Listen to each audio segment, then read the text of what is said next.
October is that time of year when you look at an allotment or a garden, it feels a little bit dormant, a little bit empty compared to other times of year such as May, June and July, where you've got an abundance of growth, lots of vegetables and fruit. But in October it's slightly different because the temperature is starting to get colder. Vegetable harvest is coming towards an end for most vegetables. But there are certain things that you can plant in October that will give you a nice early crop in spring or early summer. And today I'm going to show you how to plant garlic. Garlic's a really versatile thing that's used in a lot of different recipes for lots of different areas of cooking, and it's actually quite easy to grow. October is the ideal time to plant garlic, and I'm going to show you how I plant garlic and just give you some information about the best way of doing that to get a good crop.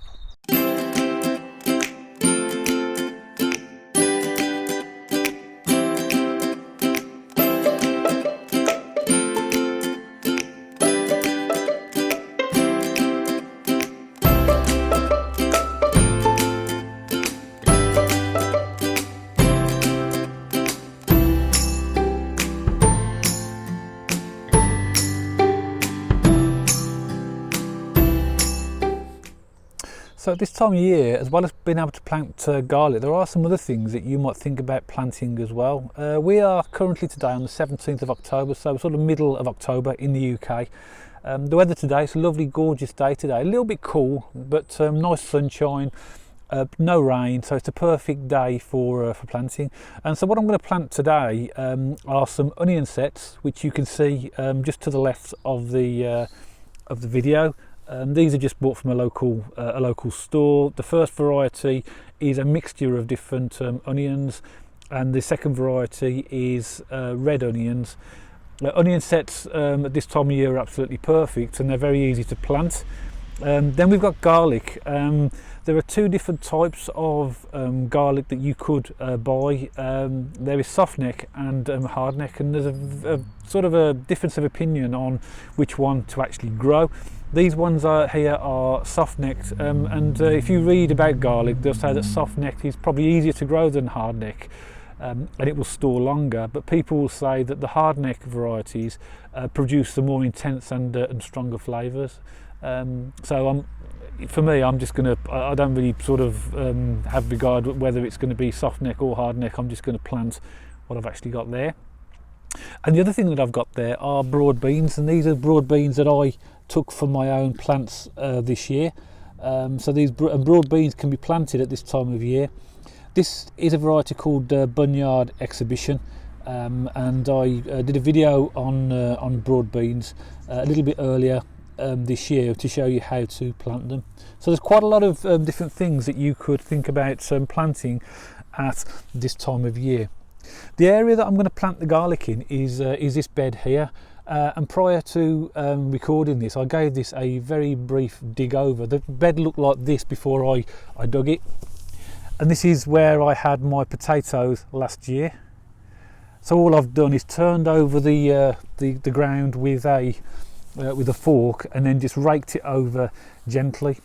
Now, one thing that's very important about planting garlic is that you want to plant it in a location where you've got good draining and fertile soil, because what you don't want to do is plant the garlic in a position where it's potential to waterlogging or flooding, because all that will do is once you've planted them, it will rot the bulbs. So the location is pretty important. This is a very good, well draining area of my allotment, so I'm pretty confident that they're going to grow quite well over here. So to get our garlic cloves ready for us to plant, we can just take the full garlic bulb and we just split it just in the same way that you would when you are looking to use your garlic for cooking. And we're just getting the actual main skin off the garlic. Now, when you get a garlic clove, what you're looking for is nice, strong, sort of fairly fat cloves of garlic.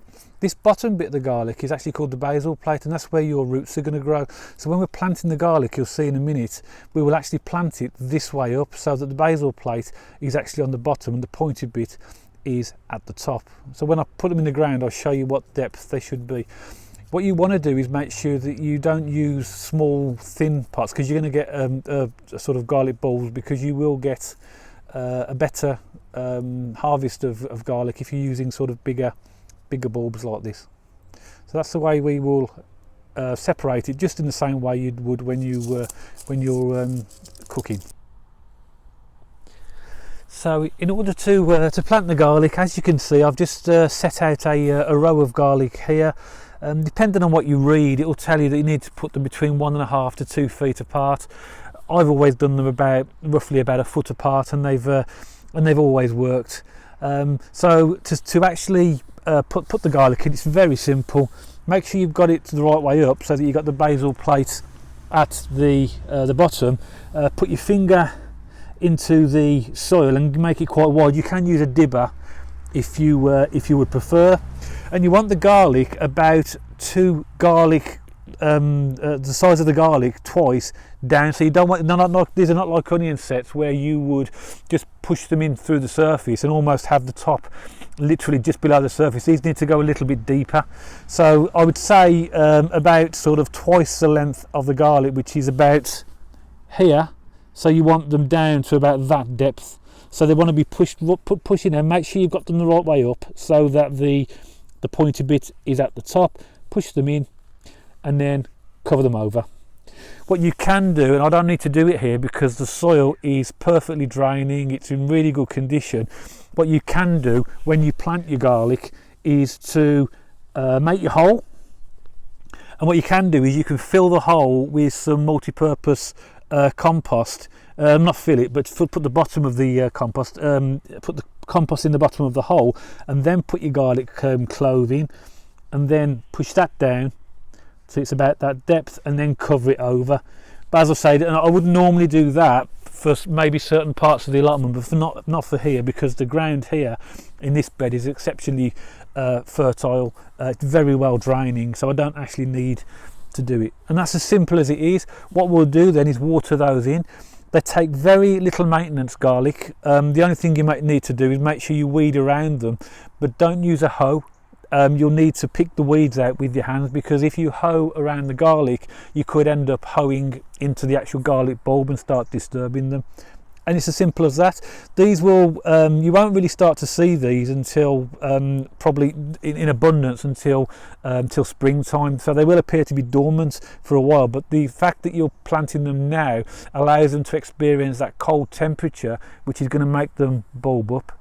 And that's as simple as it is. So I'll give them a quick water, and that will be the garlic planted. And I'll show you those in a later video once the garlic is ready for harvesting. There is a variety of garlic as well called elephant garlic. Now that is a much larger variety of garlic which is planted in exactly the same way I've just shown, exactly the same maintenance.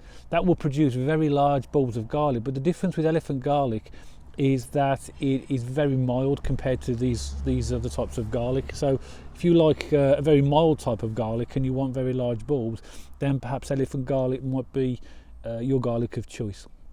So thank you for listening to the video. If you've got any comments, then put them in the comments box below. Have you got any experiences of garlic in terms of the way you've grown them? Have you got any specific varieties that you would prefer to grow? And of course, if you like the video, then make sure you give it the thumbs up. And if you want to see further videos on how to plant and grow different fruit and vegetables and how to use those in different recipes, then please subscribe to the channel. So thank you very much for listening, and I'll see you on the next video.